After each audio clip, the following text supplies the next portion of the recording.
আলাদা প্রদেশের যে ব্যাপারটি চৈতালি নিয়ে আসলেন এবং এটি আমরা পরিকল্পিত যদি উস্কানি ধরেও থাকি, এই যে শঙ্কার কথা বলছেন, এই শঙ্কাকে আপনিও দেখতে পাচ্ছেন কিনা? না, আমি কোনো সংখ্যা কিছু দেখতে পাচ্ছি না, বিকজ আমি ইতিহাসটা জানি। ইতিহাসটা জানি, যখন একটা দাঙ্গা হয়েছিল 1946-এ, আপনি দেখেন সারা বাংলাদেশে কোথাও দাঙ্গা হয়নি, দাঙ্গা হয়েছিল নোয়াখালীতে।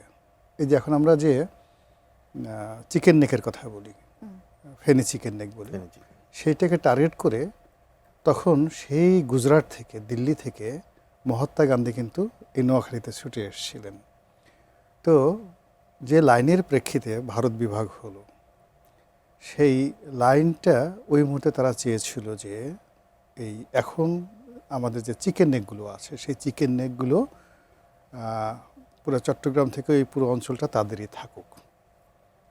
তো এটা তারা পারেনি, ওই সময়টাতে পারেনি, যে কোনো কারণে 1946-এ পারেনি। 1953-তে যেটাকে বলা হয় নেহরু ডক্ট্রিন, তখন মানে খুব মাইগ্রেশন হচ্ছে, পাঞ্জাব থেকে মাইগ্রেশন হচ্ছে, বাংলাদেশ থেকে হচ্ছে, সব জায়গা থেকে মাইগ্রেশন হচ্ছে। তো পাকিস্তান থেকে যে সকল হিন্দুরা যাচ্ছেন তাদের জন্য সীমান্ত তারা উন্মুক্ত করে দিল, এবং সীমান্তে ভারতীয় হিন্দুদের যে নেতারা তারা ফুলের মালা নিয়ে বসে থাকলো। কিন্তু অলানে সাডেন নেহরুর জমানাতে 51-52 এই সনে পুরো সীমান্ত তারা বন্ধ করে দিল, যেন এখান থেকে হিন্দুরা অবাধে ভারতে যেতে না পারে। তো সবাই জিজ্ঞেস করলো যে আপনি পাকিস্তানি হিন্দুদেরকে এইভাবে আনছেন, বাংলাদেশের এখানে সীমান্ত বন্ধ করছেন কেন? তো বলে যে আসলে বাংলাদেশে যে জন্মটা হয়েছে সেটা হলো অ্যাক্সিডেন্টালি, ওই ভূখণ্ডটা অ্যাক্সিডেন্টালি হয়েছে। আলটিমেটলি ভারতকে যদি টিকে থাকতে হয় তো অঞ্চলটা নিয়ে নিতে হবে। কাজেই আলটিমেটলি ওখান থেকে হিন্দুদেরকে আনার কোনো প্রয়োজন নেই, ওরা যেখানে আছে সেখানেই থাকুক। এই যে তাদের যে চিন্তা চেতনা, সেই চিন্তা চেতনার সঙ্গে এটাকে বলা হয় নেহরু ডক্ট্রিন। তাহলে আপনি চিন্তা করেন 1946-এর ঘটনা, 1953-র ঘটনা। এরপর আসেন আমাদের দেশে 1957-এ বিরাট একটা আদমজি ম্যাসাকার হলো। বাংলাদেশের মধ্যে আপনি জানেন সারা পৃথিবীর মধ্যে সবচেয়ে বড় আদমজি জুট মিল ছিল, আদমজি জুট মিল। এবং ওই জমানাতে, পাকিস্তান জমানাতে যখন এই ইন্ডাস্ট্রিগুলো হচ্ছিল, তখন এভরিডে গড়ে 1957 থেকে 1968 পর্যন্ত পুরো সময়টাতে বাংলাদেশে প্রতিদিন গড়ে 2টো করে শিল্প স্থাপিত হয়েছে। পাকিস্তান চেয়েছে যে এখানে আসলে এটাকে একটা শিল্প নির্ভর দেশ হোক, বিকজ জায়গা অল্প, ম্যান পাওয়ার বেশি আছে, এবং ওটাকে তারা কৃষি নির্ভর করতে চেয়েছিল। ভারত কিন্তু সেটা করতে দেয়নি। তখন তারা করলো কি, এই আদমজি ম্যাসাকার ঘটালো ভারত, এই প্রথম তারা ইন্টারভেন করলো বাংলাদেশে।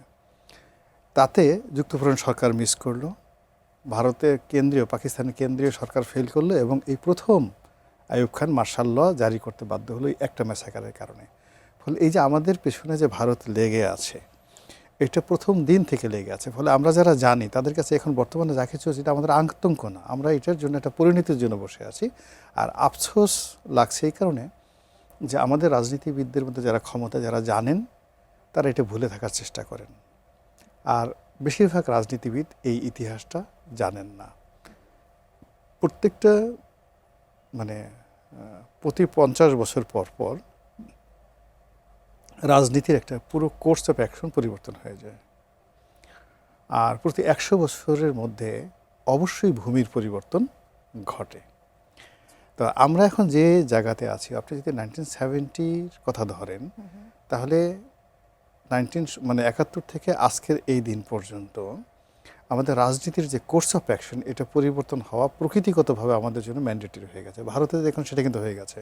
ভারত প্রথম থেকে যেটা ছিল একটা উদার গণতান্ত্রিক দেশ ছিল, কিন্তু দেখুন তাদের সেই 50 বছর যখন পূর্তি হয়ে গেল, হঠাৎ করে 2014 সনে এসে সেখানে উগ্র হিন্দুত্ববাদী আরএস, বিজেপি, তাদের যে উত্থান চলে আসলো, এটা কিন্তু ভারতের পুরো যে কনস্টিটিউশন, চিন্তা, ধ্যান, ধারণা, ভারত রাষ্ট্রের যে অস্তিত্ব, এটার সঙ্গে বেমানান, কিন্তু সেটা শেখানো হয়ে গেছে।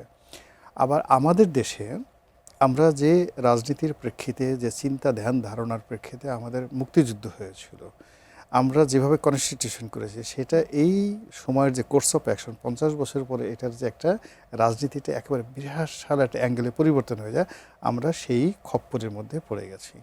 এবং একইভাবে আপনি যেটা বলেন 100 বছর যদি ধরেন, 1971 যদি ধরেন, তাহলে সেক্ষেত্রে 2071 সনের মধ্যে আমরা ওন করব অথবা আমরা হারাবো এই ভূখণ্ড।